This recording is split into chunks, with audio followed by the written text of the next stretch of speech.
Oi, minha gente querida, tudo bom? Eu estava aqui preparando as coisas e hoje em dia sou eu que faço, por enquanto, tudo sozinho.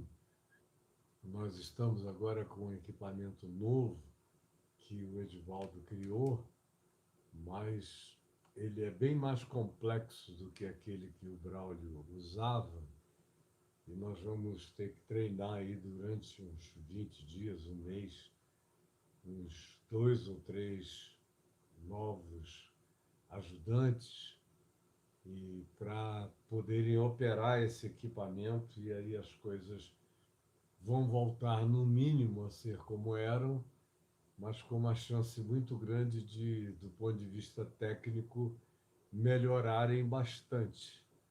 É o que eu estou esperando e crendo que vai acontecer. E agora é a hora de encontrarmos esses três ou quatro.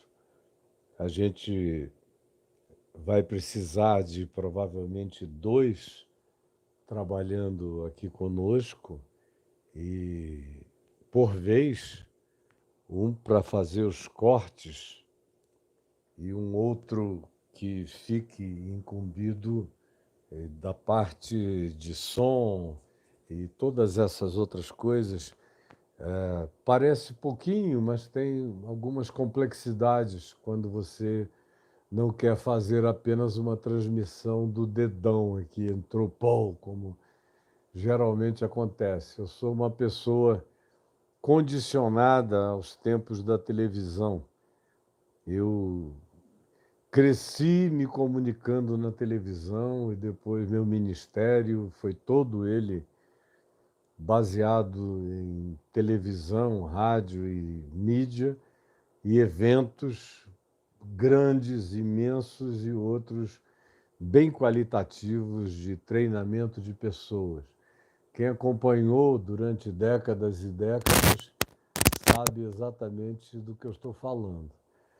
E agora, nesses últimos 10 anos, provavelmente mais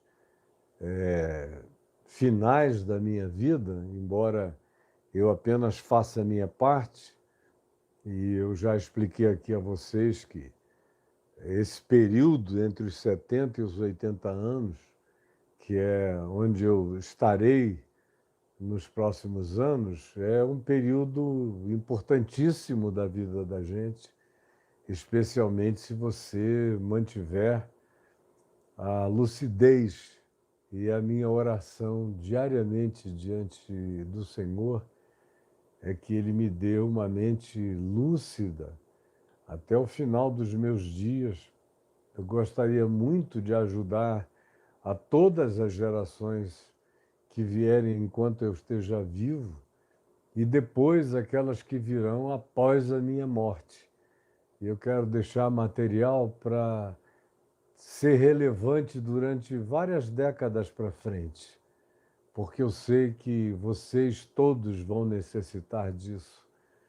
Os que estão aí hoje com 40, 50 anos, os que têm 20, os que são pequenininhos, que nem se deram conta de nada ainda na infância, e os que não nasceram e nascerão num mundo muito, muito complexo, muito diferente do que a maioria de nós teve até o dia de hoje. Então, eu tenho convicção a respeito disso e tento, de todo o meu coração, me preparar para deixar algo que fale para todas as gerações, como o Evangelho tem o poder de ser pertinente a cada grupo humano, em cada geração, e eu espero no Senhor que Ele me dê a graça de que assim seja. Eu entrei 5 minutos antes da hora, o horário está começando agora. Tem gente que ouviu o sininho badalar, tem outros que nem ouviram o sininho badalar, porque esse meu canal aqui no YouTube está sob uma penalidade de strike já tem alguns meses e vai acabar agora, daqui a uns dias. Então, enquanto isso não acontece, o canal fica punido, significando dizer que o teu crescimento é meramente orgânico, daqueles que se lembram e vêm, porque o disparo do sininho para esses 850 mil inscritos que nós temos aqui não está acontecendo normalmente por causa do strike. E aí tem gente correndo para lá, para cá, ocupada ou distraída, ou que só lembra se for avisada e se sacudirem se o sininho badalar no ouvido. Então eu estou querendo muito que esse strike, que essa penalização passe logo, que é para todo mundo ouvir o sino da matriz tocar aqui no ambiente do YouTube e venham, nós somos muitos, 850 mil inscritos. Se o sininho estivesse tocando todo dia, a gente já tinha passado de 1 milhão há muito tempo. Mas é por isso que eu conto com você, que você vá entrando aqui e vá apertando o seu like, e você que já chegou aqui com convicção de que é o lugar aonde você deseja estar, se inscreva e clique no sininho para receber os avisos e notificações de vídeos novos ou de lives acontecendo, tá bom? E eu espero que seja assim. Vá botando o dedo aí no like, e nós temos bem mais gente aqui do que os likes justificam. E eu quero iniciar o dia de hoje, depois de já ter usado propositalmente esses 4, 5 minutos antecipados, nos quais eu entrei para dar tempo de vocês chegarem e também explicar o que eu estou pretendendo, o que eu quero que aconteça e para o que eu estou trabalhando, e quero que vocês trabalhem juntos comigo, tá bom? E uma vez dito isto, vamos nós continuar na exposição de Mateus. Hoje é o capítulo 3 que nós vamos iniciar sobre João Batista. E, obviamente, quando se trata de João Batista, a primeira questão que vem, e se não vier, alguma coisa está errada, porque é intuitivo que ela surja, que ela apareça, que ela chegue, é a pergunta sobre quem era João Batista, de fato. E tem muita gente que pensa que sabe, mas nem todo mundo sabe de fato. E antes de começarmos a falar nele, dele, é fundamental que a gente entenda de onde essa pessoa chega, de onde ela aparece, quem era ela.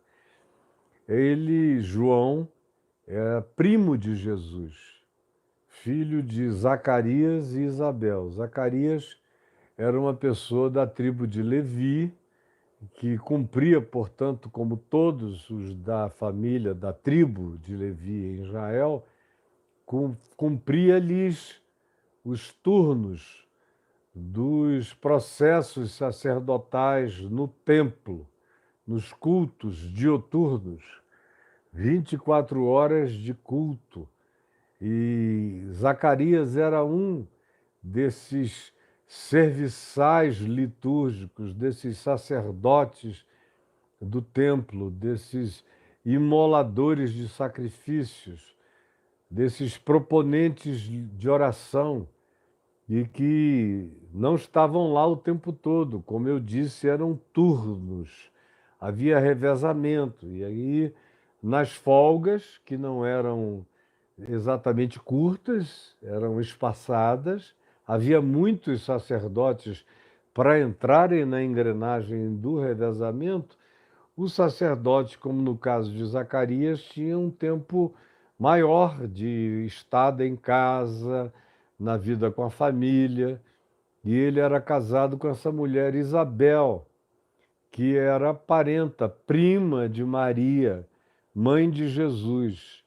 E eles moravam justamente porque Zacarias, o pai de João Batista, marido de Isabel, era sacerdote no templo de Jerusalém. eles moravam bem próximos ao templo. Quem vai hoje a Jerusalém vê aonde era o templo, que está ali em cima do Muro das Lamentações, na esplanada antiga do templo, que hoje é a esplanada onde estão as duas mesquitas islâmicas, já há 1.300, 1.400 anos, desde a fundação do islamismo, que aquele lugar se tornou um lugar santo para os muçulmanos, e aí construíram a primeira mesquita de El-Aqsa, no lugar onde se crê que o profeta Maomé esteve com seu cavalo espiritual e alado antes de ser levado aos céus, e deixou um fiapo de barba lá, que depois, pouco tempo depois, algumas décadas, talvez 2 décadas após isso, a autoridade espiritual e política do Egito, o sheik de então, construiu esse monumento, que não é uma mesquita, é um monumento que a gente chama de Mesquita de Omar, ou de Domo da Rocha, que é aquela que tem o domo dourado em cima do templo, aonde esse suposto fiapo de barba de Maomé está posto lá como uma coisa, uma relíquia sagrada dentro da Mesquita de Omar, que é uma edificação muito bonita, e eu já a visito há muitas décadas, desde o início dos anos 70, e já foi muito simples entrar e sair lá. Houve tempo em que eu gravava meus programas de televisão na esplanada do templo. Hoje é proibido você falar lá. Você pode entrar, seguir um guia, dá um trabalho grande, passar por toda a vistoria israelense do lado de fora e islâmica do lado de dentro, por causa dos distúrbios de violência que houve lá nos últimos 40 anos, algumas vezes.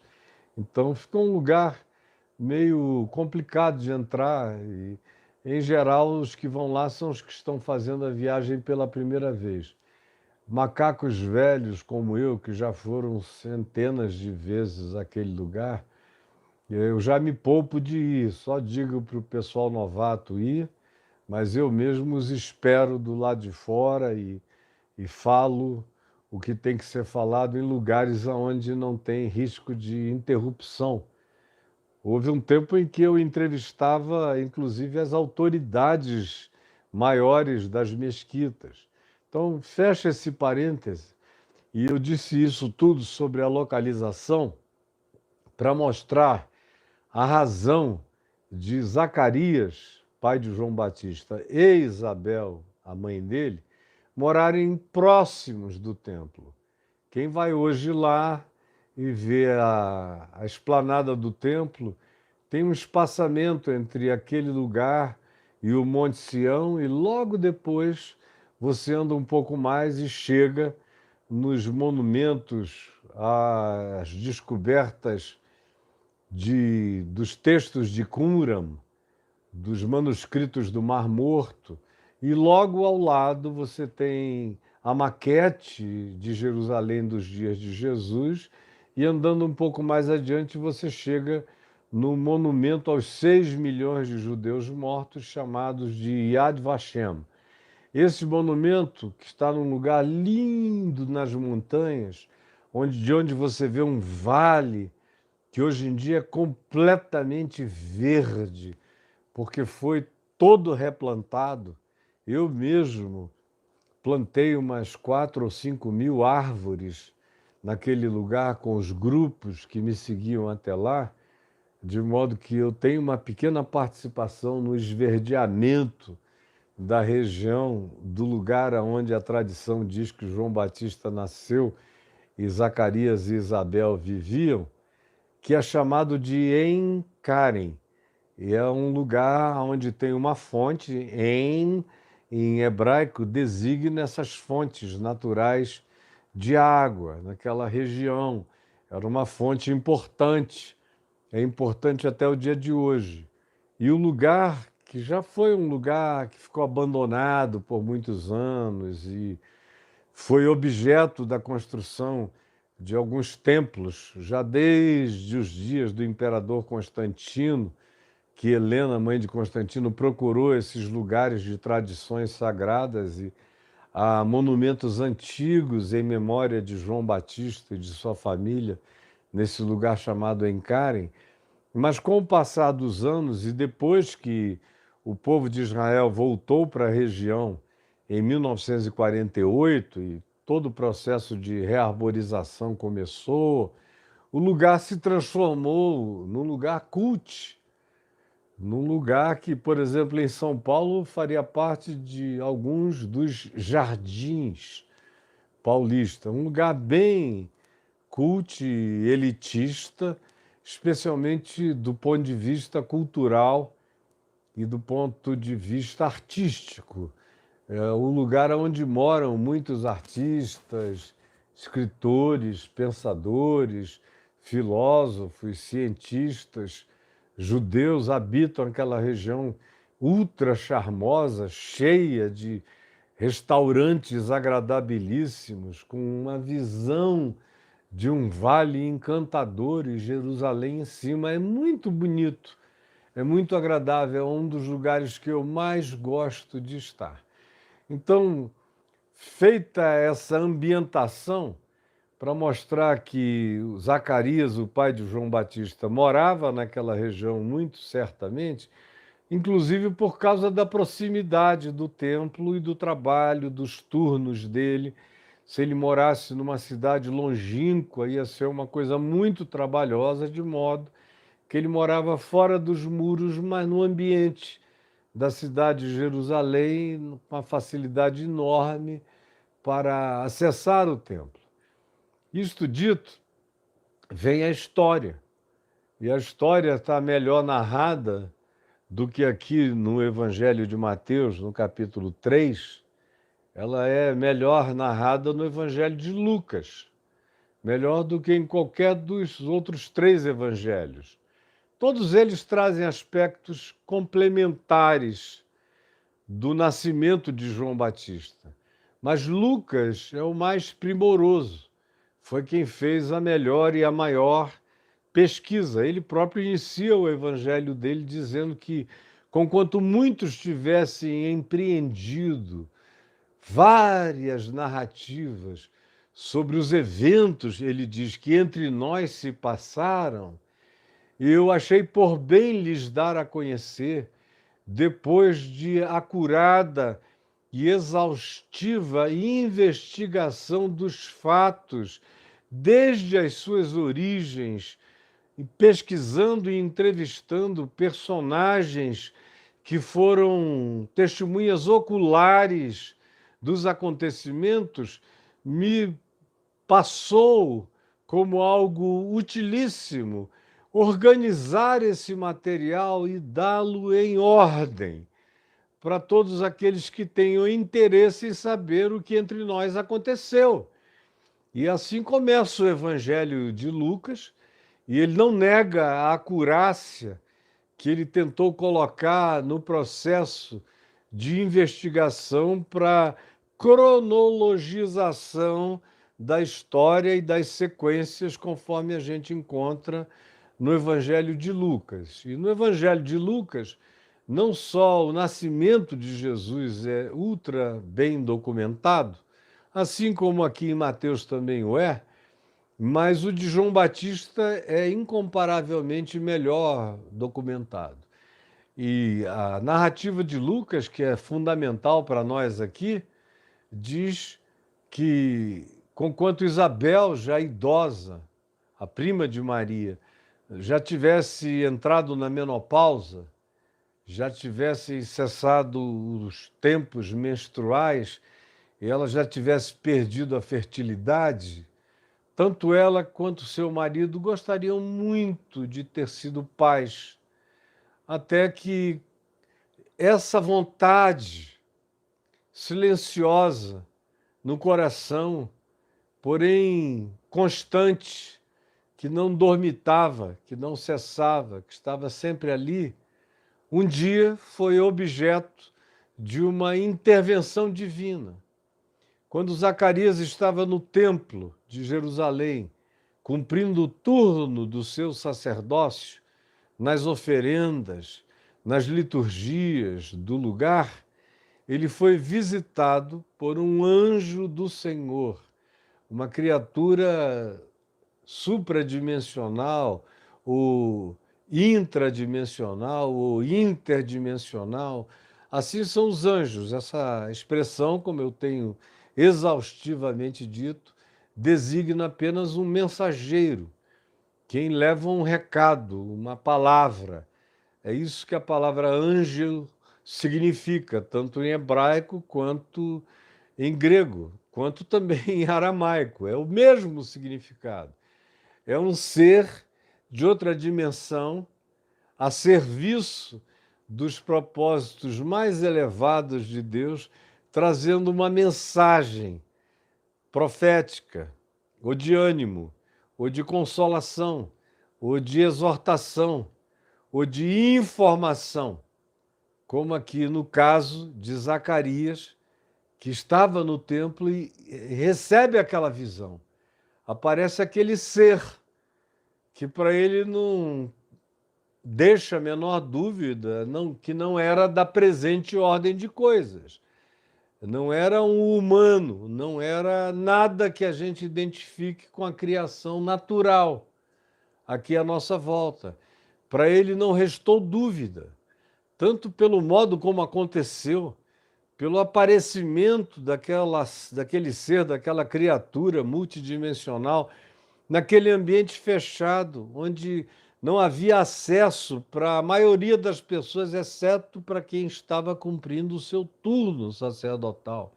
E aí aparece aquele ser totalmente diferente, parece um humano, mas é óbvio para qualquer humano que não se trata de há algo para além da visibilização material, da observação daquela figura angelical e, portanto, usando uma palavra contemporânea que os crentes não conseguem entender, um alienígena no sentido etimológico do termo alienígena. Se você acha que alienígena é sempre um ET da cabeça grande, cinza, andando por aí ou com o dedinho do Spielberg, você é um desinformado.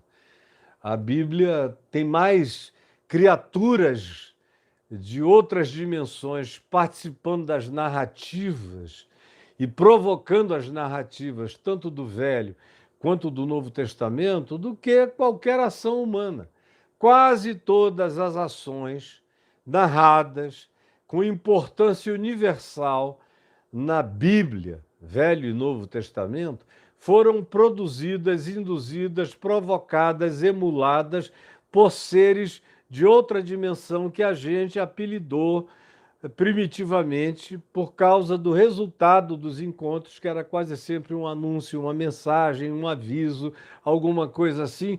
Por causa do que eles diziam, receberam o apelido de anjos. Mas eram seres estrangeiros à nossa dimensão. Como Pedro diz na segunda epístola, quando fala de anjos, ele diz, lá na segunda epístola de Pedro, leia, ele diz que são pessoas, são criaturas, mas a gente pode chamar de pessoas porque têm pessoalidade, têm consciência de si mesmos e têm um eu e que recebe nome, individualidade, são seres que crescem, portanto, que fazem individuação. Paulo diz que esses seres, principados e potestades, anjos, arcanjos e todas as outras 10 camadas dimensionais mencionadas na Bíblia, são seres de individuação pessoal, porque Paulo é quem diz que os principados e potestades, simplificando na linguagem, os anjos, esses alienígenas enviados por Deus com mensagens para a humanidade, ou para indivíduos, ou para pessoas, anjos, por nós assim chamados e apelidados, estão presentes em praticamente todos os grandes episódios do Novo Testamento e se manifestam, na maioria das vezes, com expressões e aparência antropomórfica, ou seja, com formato de homens, com forma de antropos, forma de gente, forma de homem. Mas quem quer que os tenha encontrado sempre soube que eles eram de uma dimensão que não tinha nada a ver com a nossa. Até quando a gente vê esses entes se manifestando de uma maneira mais concreta, como é o caso, por exemplo, com Jacó. Jacó passa uma noite inteira saindo literalmente na mão, no braço, com um anjo do Senhor. Um anjo que o encontrou durante a noite, antes dele atravessar o val de Jaboque e seguir na direção do seu irmão Esaú, de quem ele estava com muito medo, porque ele tinha fugido de Esaú, ameaçado de morte, e agora, décadas depois, está voltando com 2 mulheres, filhos, família, escravo e rico da terra do seu sogro Labão, querendo buscar um lugar de reconciliação com seu irmão Esaú, de quem ele tinha usurpado a bênção da primogenitura, e também reencontrar-se com seu pai, com sua mãe, longe dos quais ele tinha vivido. Mas antes de passar aquele val do Jaboque, que está lá em Israel até o dia de hoje, ele teve um encontro com uma figura completamente chocante e que o enfrentou. Ele não explica por que que houve o embate, mas foi um embate físico, foi paulada, cacete, soco, pontapé, gravata. Foi um choque enorme entre 2 seres, um humano e um ser angelical. E foi algo não espiritual. Não foi uma luta mental ou de qualquer outra natureza. Implicou dimensões da fisicalidade, da concreção, a tal ponto que o texto diz: vendo o anjo, que não podia vencer a Jacó, o anjo, saindo no braço, sem usar os seus poderes transdimensionais, ou sua capacidade de desaparecimento, de invisibilização, ou de se transformar em muitas outras formas, ou de trazer algum tipo de ataque de fogo, de raio, de choque paralisante, como a gente encontra muitas vezes no Velho Testamento e até no Novo. Nada disso, nenhum desses recursos angelicais, a eles o anjo de Jacó recorreu. Ao contrário, ele resolveu fazer um encaramento tete a tete, mano a mano, homem a anjo, pau a pau.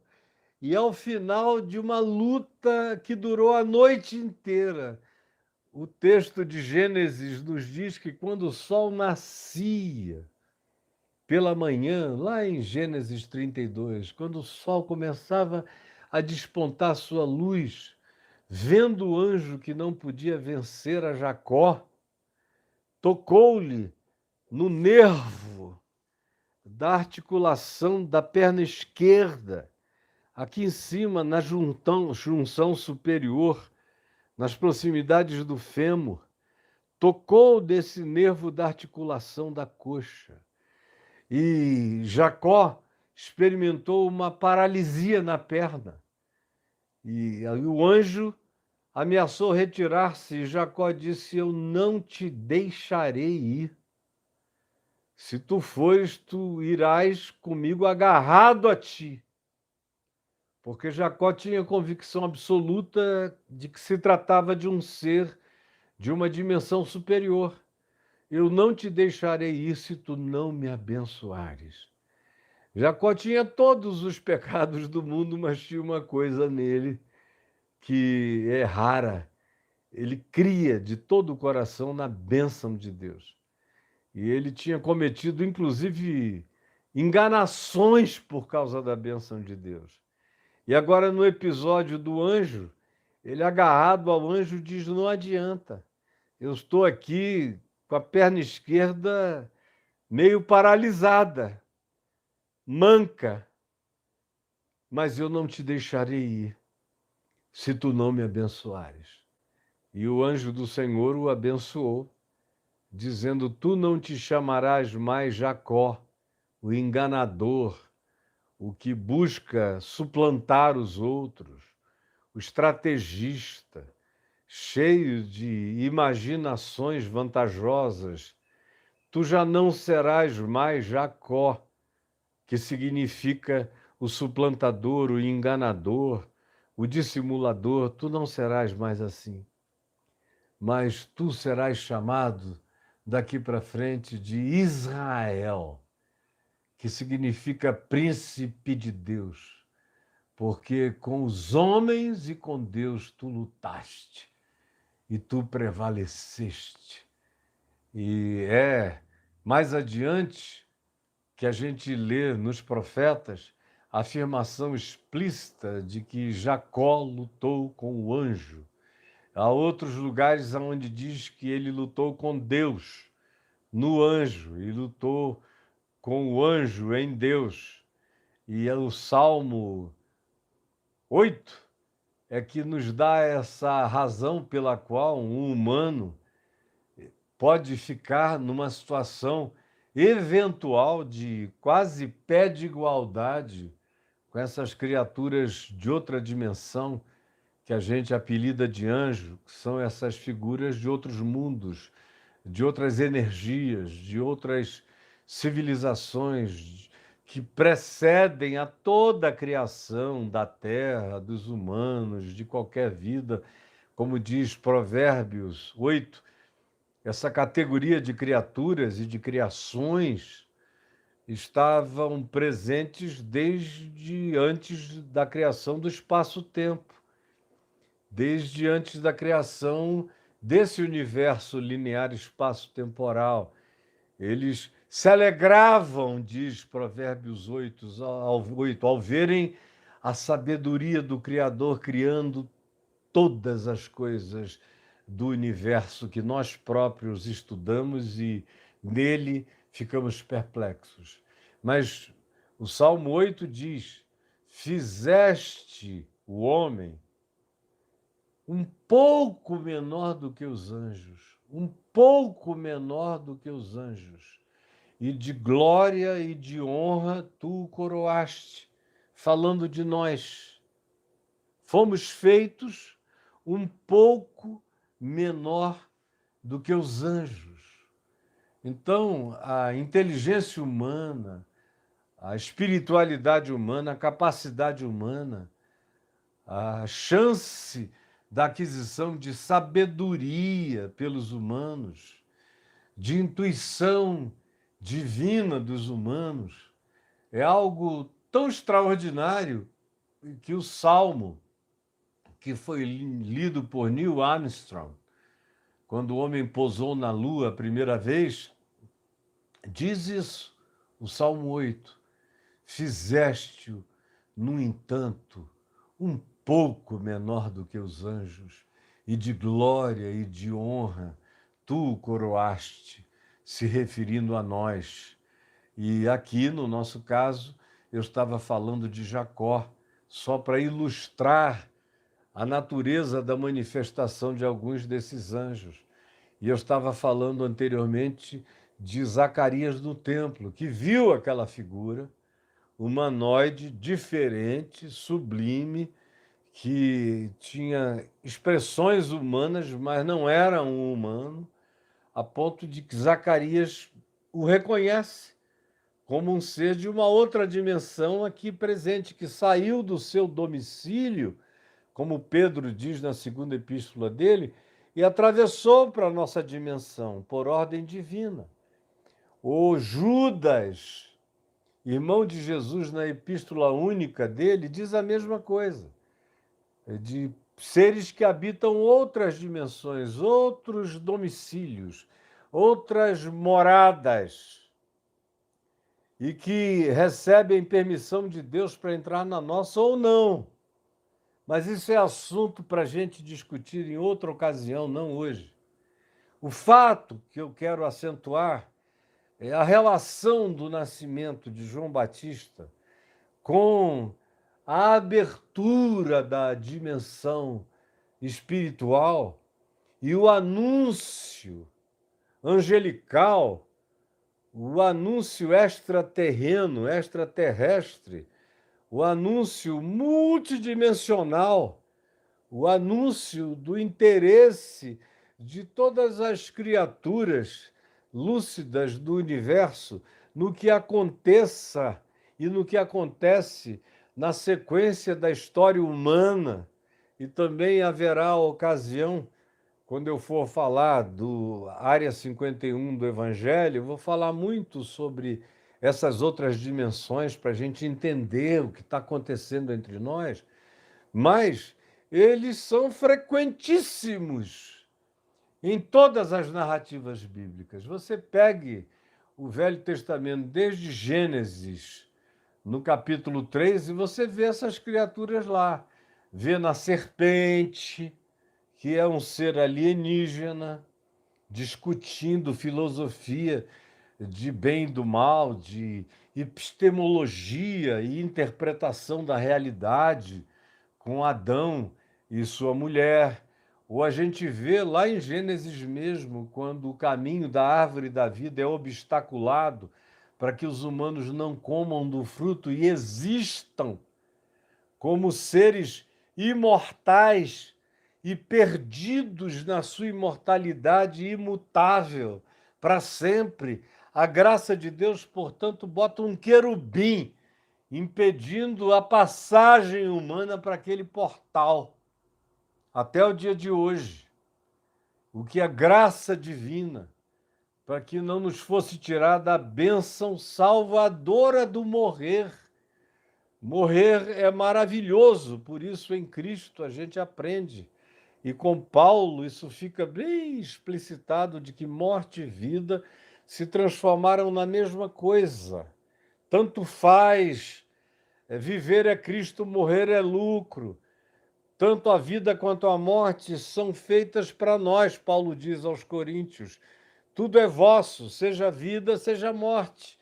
Ela em Jesus foi transformada pela ressurreição em mera porta dimensional, em todos os sentidos e aspectos. Então, voltemos para a narrativa de Zacarias no templo, quando o anjo do Senhor, essa criatura extraordinariamente carregada de glória e de poder, e também extraordinariamente, completamente parecida com os humanos, em boa parte das suas expressões e manifestações e aparições, fala a João Batista, fala sobre João Batista a seu pai Zacarias e diz: olha, você já está velho, sua mulher já não pode mais ter filhos, mas eu vim te trazer a mensagem do Senhor, de que ela vai engravidar. E o menino que vai nascer dela vai ser chamado de o profeta do Altíssimo, porque ele vem como predecessor da encarnação do Altíssimo entre os homens. Ele vem para anunciar esse caminho, para aplanar essa vereda, para preparar o coração escabroso dessa geração para a chegada dessa manifestação incomparável, que é a própria encarnação de Deus no pó da história humana, se tornando mortal entre nós, para viver a nossa vida, para morrer a nossa morte e para nos catapultar para além de toda a morte, para a vida da que carrega a qualidade da vida de Deus, que não é imortalidade, é vida eterna, que é uma outra diferenciação, que se você quiser aprender a diferenciação entre imortalidade e vida eterna, entre no meu portal e escreva imortalidade e vida eterna, você vai saber aí no caiofábio.net a diferença. Então, quando Zacarias ouviu isso, ele duvidou. Ele sabia que ele mesmo já estava broxa, impotente, incapacitado de ereção. E a mulher dele completamente impossibilitada de ovular e de engravidar, na menopausa. Estavam idosos. E as pessoas ficavam na menopausa mais cedo, inclusive, porque o ciclo da vida reprodutiva começava aos 13 anos no mundo inteiro e também em Israel. 13, 14 anos, no auge do poder dos óvulos femininos. E o óvulo começa a envelhecer com 24, 25 anos de idade. O que a gente tem hoje de mulheres engravidando depois dos 43, 44, é um milagre da medicina reprodutiva, porque não é algo que acontecia antes. As pessoas paravam de engravidar quando paravam de menstruar.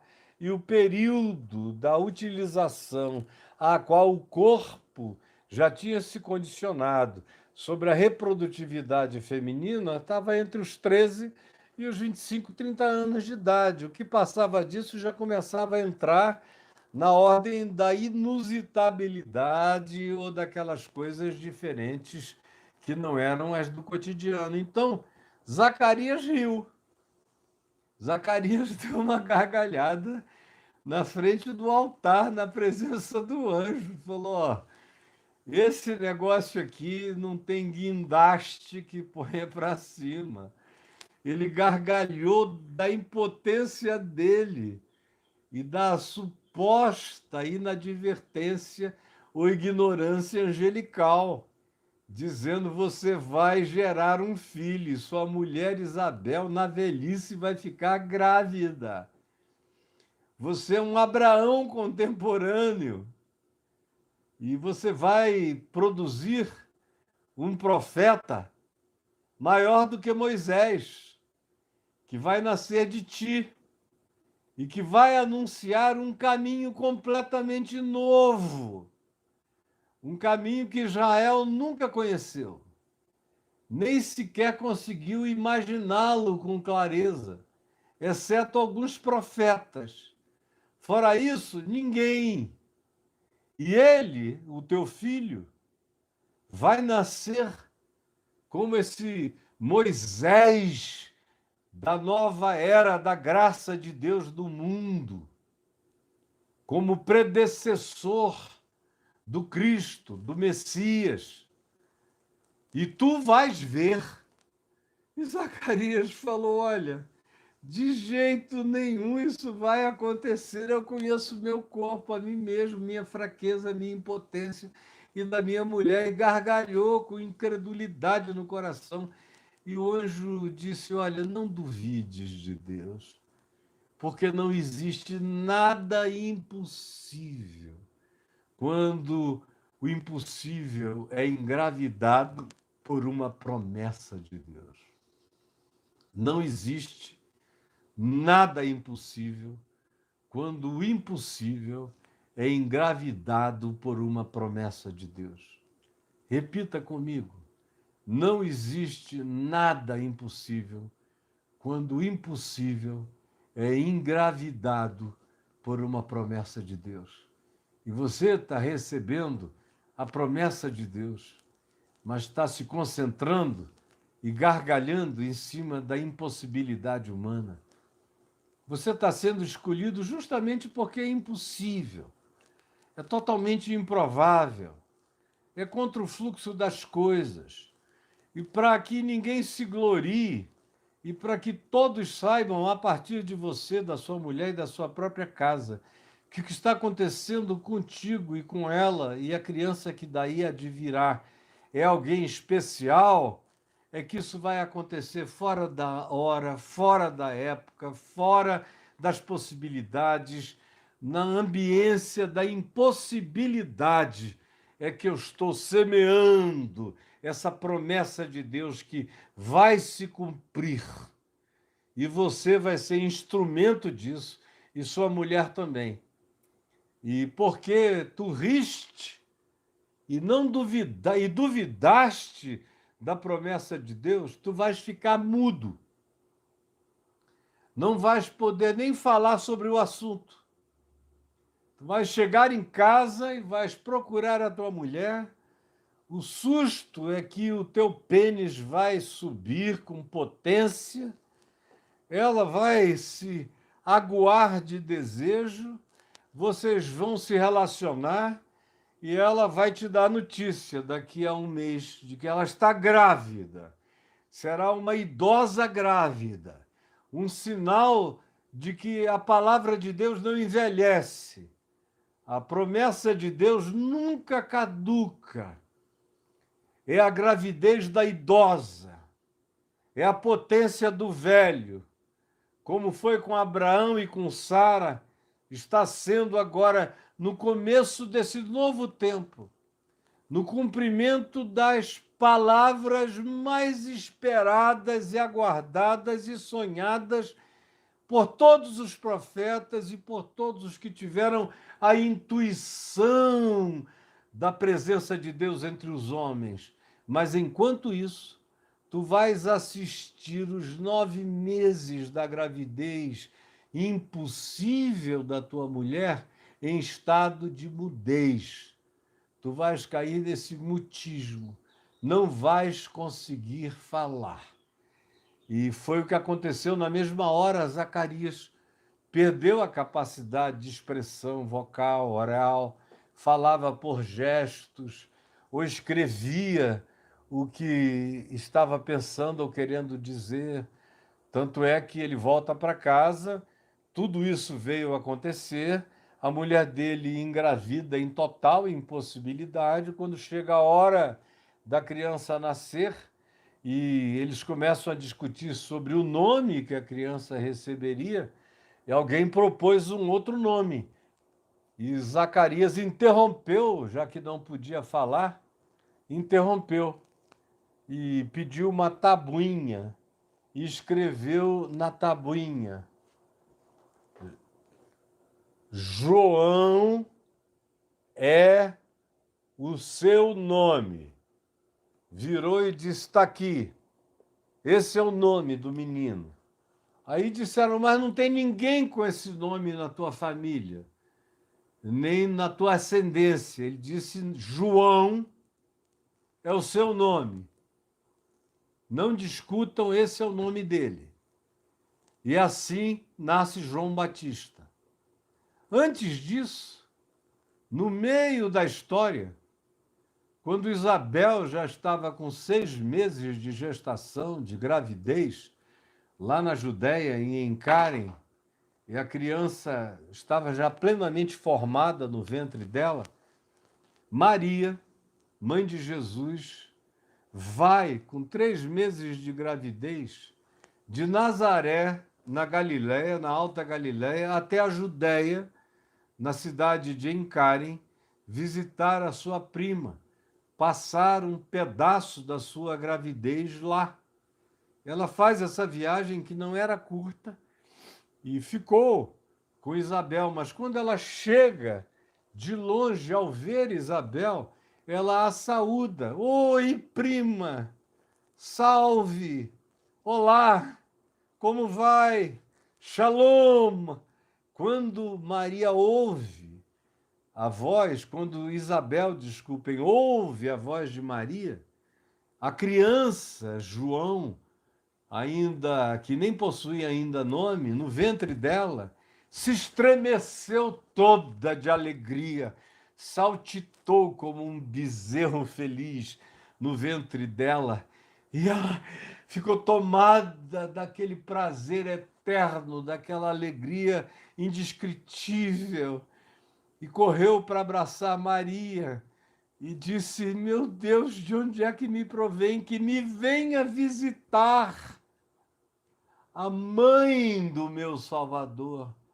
De onde provém que me venha visitar a mãe do meu Salvador? Porque a criança no meu ventre, ao ouvir a voz da tua saudação, se estremeceu de alegria por causa da criança que está sendo engendrada dentro de ti e que é o cumprimento de todos os desejos, de todos os sonhos proféticos, de toda a imaginação esperançosa da humanidade em todas as terras e nações do mundo, e aqui também na terra de Israel. A criança que está em mim, destinada para algo maior do que normalmente as pessoas vivem e experimentam, se identificou imediatamente com a chegada do nosso Senhor, que é apenas um feto no teu ventre, mas já é Senhor da minha alegria, Senhor da tua e Senhor da felicidade do meu filho. Ele vem e ele será a alegria de todos os seres humanos de boa vontade, de esperança e de coração aberto. E isso aconteceu 3 meses antes de João Batista nascer. Maria ficou um período semelhante a esse lá, com Isabel, e depois retornou para sua terra, onde ela veio a quase dar à luz, mas teve o censo estabelecido por César Augusto e ela e o seu esposo José tiveram que se dirigir imediatamente a Belém da Judéia, que, por exemplo, não estaria longe de Encárem, provavelmente 7 quilômetros de caminho até lá. Nazaré bem mais distante. E esse aspecto do que aconteceu entre a visita a Isabel e depois a vinda de Nazaré para Belém, o Evangelho, todos eles omitem. Se ela foi a Nazaré, se ela ficou pouco tempo em Nazaré e teve que vir para Belém da Judéia, qual foi a viagem em si. Isso é, todavia, irrelevante. O importante para nós no dia de hoje é a narrativa que eu estou fazendo, que responde a essa pergunta: quem era João Batista? E o anjo tinha dito a Zacarias quem era João Batista. Ele será o cumprimento da profecia do profeta Isaías, no capítulo 40, que vocês todos podem ler, está aí, diante dos olhos da gente, sem mistério e sem selo. É só ler. E o anjo diz: ele será o cumprimento do sonho de Isaías, da palavra de Deus pela boca do profeta, mais messiânico de todos, e que profetizou abundantemente sobre o Messias, tanto quanto profetiza sobre a vinda desse seu predecessor, que é um abridor de caminhos, e que é um arrombador de portas de ferro, que é uma espécie de Ciro espiritual que quebra os ferrolhos, arromba as portas, aplana caminhos, como Ciro o Grande tinha feito, mandando Israel de volta do exílio, já agora na Pérsia, para sua própria terra, 500 anos antes. Então, essa identificação de João Batista com essas figuras antepassadas é extraordinária. E o cumprimento dessa profecia de preparar o caminho para a chegada desse outro, que é posterior a ele e que vem algum tempo, não muito tempo depois. E João é apenas um parteiro dessa graça. Ele entra na história com fórceps para abrir o caminho, para preparar, para criar um lugar, um chão mais fértil para a palavra que ganharia sua plenitude na manifestação de Jesus, seu primo, quando se manifestasse e quando chegasse. E é isso que ele faz, porque era essa pessoa que ele era, de maneira muito resumida. E aí vem uma segunda pergunta para a gente encerrar no dia de hoje, porque eu vou falar sobre João Batista amanhã também, e depois de amanhã, na segunda, na terça-feira, outra vez, a gente tem uns 3 ou 4 dias de João Batista aqui diante de nós, para tratarmos desse personagem que chega em Mateus, no capítulo 3, e é introduzido à nossa presença. E a pergunta de muitos é: o que pensavam dele e o que ele pensava de si mesmo quando ele apareceu? É claro que ele foi criado naquela região montanhosa da Judéia, que hoje a gente chama de Encárem, com as histórias do seu pai, da sua mãe, da visita de Maria. Não era uma coisa muito simples para as parentelas se encontrarem. Talvez Maria e Isabel, conquanto os evangelhos não narrem isto, tenham se encontrado uma vez ou duas no curso da vida, depois do nascimento de Jesus. Talvez no templo, quando Jesus tinha 12 anos, conforme a narrativa de Lucas, e a família de Jesus veio com outros familiares de Nazaré até Jerusalém. Quem sabe Zacarias ou Isabel, provavelmente Zacarias já estivesse morto, ou se Isabel ainda estivesse viva, quem sabe eles tenham se encontrado nesse período, mas é mera especulação. O fato é que a narrativa do Novo Testamento não coloca mais Isabel e Maria juntas em nenhuma das ocorrências futuras. O que eu estou dizendo é mera especulação, apenas para dizer que, no entanto, João cresceu sabendo que sobre ele repousavam palavras e promessas impossíveis, e que ele era filho da impossibilidade. Ele era um Isaque dessa promessa feita por Deus aos seus pais e ao mundo. Ele era um signo dessa validação.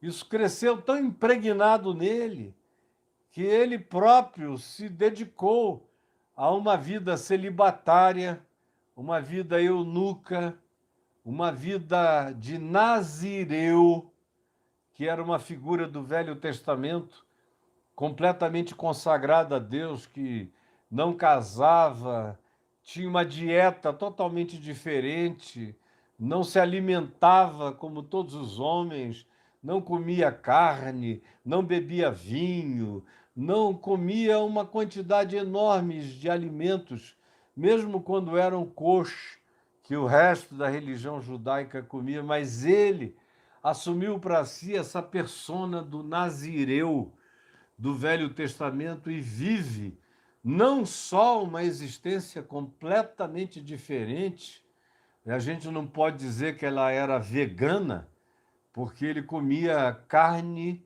de inseto, de gafanhoto, era a proteína animal que ele ingeria, juntamente com o recurso do mel silvestre. E esses eram os dois elementos principais da alimentação desse indivíduo.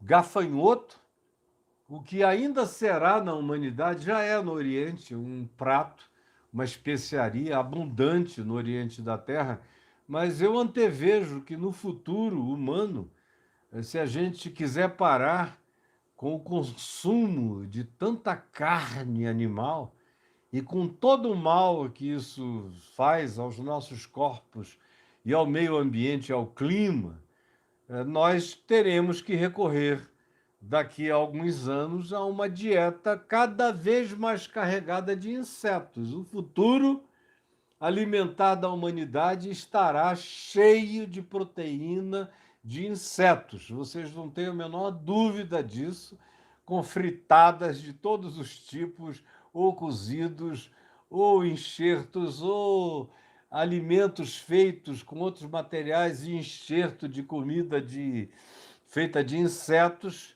Como eu já disse, o Oriente da Terra é abundante nisso, e gerações inteiras já se alimentam semelhantemente a João Batista no que diz respeito à proteína animal de insetos. E não somente isso, mas ele se tornou um ermitão, um cara do deserto, que se afastou do convívio da sociedade humana mais densa que havia à volta dele em Jerusalém. Ele era um homem que não ia ao templo. O pai era sacerdote, morreu como sacerdote, mas João Batista não era um frequentador do templo. Não se tem uma única narrativa dizendo então Jesus indo, ou, desculpa, João Batista indo ao templo, ofereceu culto, ou sabe? Não, nada. Ele não tem nem relação direta com Jerusalém, exceto quando é preso. A presença do Batista em Jerusalém acontece por ação imperativa e despótica do rei Herodes Antipas, quando o prende por causa do pedido feito por Herodias. A demanda que foi posta na boca de Salomé, que tinha encantado eroticamente a Herodes Antipas, ficou doido de desejo de possuí-la, e para ter acesso a isso, o negócio estabelecido foi a cabeça de João Batista num prato. Mas isso é depois. O fato que eu estou aqui afirmando é que você pode associar João Batista a tudo, menos à religião, menos ao templo, menos aos turnos sacerdotais, embora fosse ele próprio da família, da descendência sacerdotal da tribo de Levi, filho de Zacarias, com Isabel. Mas ele próprio sabia que ele tinha nascido para existir fora do sistema, para viver fora do ambiente da religião, fora do ambiente da contratação religiosa de Deus proposto pela religião com os homens. Ele tinha nascido para outro mundo, para outro tempo, para outra era, para outra época, para outra idade da consciência, aonde já não seria mais em templos e nem em lugares onde se deveria adorar a Deus, mas em espírito e em verdade, como Jesus veio a dizer mais tarde, em Samaria, e que ecoa para o mundo inteiro eternamente essas palavras. E João Batista foi um desses primeiros crentes destemplificados. Foi um desses primeiros crentes a provarem em Deus na subjetividade, sabendo que nenhum lugar, que nenhuma realidade apelidada de sagrada tinha qualquer poder espiritual adicional, que eram meras relíquias humanas, fruto do condicionamento humano e da vontade do desejo humano de serem gestores e administradores do culto a Deus, da experiência com Deus, da vida com Deus, dos mandamentos de Deus. E ele irrompe, rasgando e sendo um ente disruptivo. João Batista é um dos entes mais disruptivos do Novo Testamento. É óbvio que ninguém atinge o nível de disruptividade que a gente encontra em Jesus, que é realmente aquele que rompe. Mas João, antes dele, é praticamente incomparável. Como ele nasce com essa consciência de que ele era um ser que estava interrompendo um tempo para sempre. Ele era um profeta, como todo profeta, mas especialmente ele, da disruptividade total entre o passado, o presente e o futuro. E ele tinha consciência disso. E viveu fora do lugar das relíquias, ou do sagrado, ou das gestões divinas. E foi para o deserto. E se colocou num lugar anti-marketing. porque é contra toda a noção básica de marketing viver-se a vida de um João Batista, ou viver a própria vida de Jesus, que é totalmente disruptiva, inclusive em relação ao marketing convencional. Como os irmãos de Jesus disseram, ninguém que, querendo ser conhecido publicamente, vive e faz os seus feitos em oculto, nos lugares mais remotos da terra. Tu não tens nenhuma noção de marketing, foi o que os irmãos disseram a ele, lá no Evangelho de João, no capítulo 8. Então, João Batista é também esse ser disruptivo, que não vai ao templo, que não anda por dentro de Jerusalém, que não chama as multidões aonde as multidões estão e vivem, mas, ao contrário, vai para o Jordão, para o deserto do Jordão, aonde havia água, gafanhoto e mel, e silêncio, para a oração, para o jejum, para a entrega, para essa vida monástica totalmente diferente, dedicada e consagrada exclusivamente à missão que o possuía, que o dominava, que o marcava. Ele não tinha nem que pensar nela, ele era pensado por ela. Ele não tinha nem que imaginar essa missão, ele tinha sido imaginado pela missão. E ele não tem que inventar caminhos. Ele sabe que ele tem apenas que andar no caminho da própria intuição profética que o habitava. E vai para esses lugares desertos.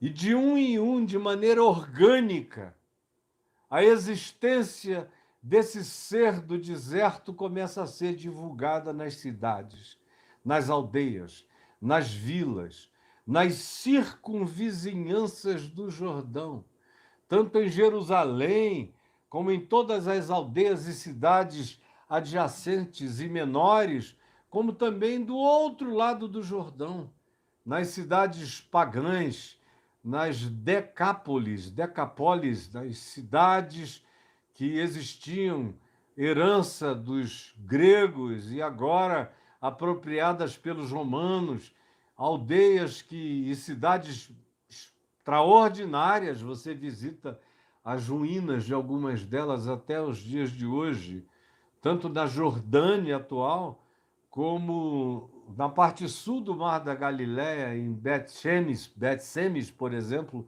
onde você tem uma das decápolis erigidas com toda aquela glória greco-romana.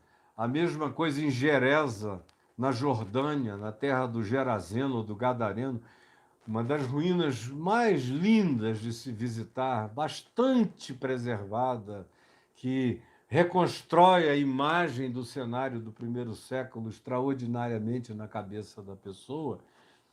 E gente de todos esses lugares vieram encontrar João o Batista. E esse João o Batista está lá, e com uma mensagem simples e única, que é essa palavra que dizia: mudem de mente. Mudem de mente. Esse é o grande grito de João. Mudem a mentalidade. Passem a ver a vida com outros olhos. A gente lê a palavra arrependei-vos e fica entendendo só a conotação do significado de arrependimento. A conotação religiosa de arrependimento tem a ver com dor, angústia, choro, aflição, como nos avivamentos protestantes, evangélicos e pentecostais, que tinham, inclusive no passado, no século XIX, o banco do sofrimento, o banco do desespero, o banco da agonia aflitiva e dos aflitos, que era o banco dos arrependidos. Nos avivamentos passados, do século XIX, você só conseguia identificar a presença de Deus se houvesse grandes acessos de angústia e de sofrimento moral e de consciência. E, na maioria das vezes, eram sofrimentos apenas morais, mas sem grandes consciências interiores de transformação de significado, de olhar, de compreensão e de entendimento, que é o que o verdadeiro arrependimento produz. Então, João está ali, e de maneira orgânica isso vai crescendo. Um vai falando para o outro. Tem um profeta do deserto. A mensagem dele é: mudem a mente, mudem de atitude. E aí os grupos começam a crescer, a vir pessoas de vários lugares. Era um tempo em Israel onde havia uma expectação enorme de que algum Messias iria aparecer. Eles não aguentavam mais viver já há tantos séculos sob a dominação dos grandes impérios, desde o exílio à Babilônia, depois os caldeus, babilônios, medos, persas, depois gregos, depois romanos, e eles não aguentam mais. A promessa de que eles teriam a sua própria terra com liberdade para servirem a Deus nunca ganhava concreção final, de modo que, antes de João Batista e antes de Jesus, já vários messias tinham aparecido e tinham dado em nada, eram todos falastrões, falsários, eram todos oportunistas, populistas, enganadores, eram todos aproveitadores, eram todos eles mentirosos, entrando no vácuo da carência do povo para vender um messiado mentiroso.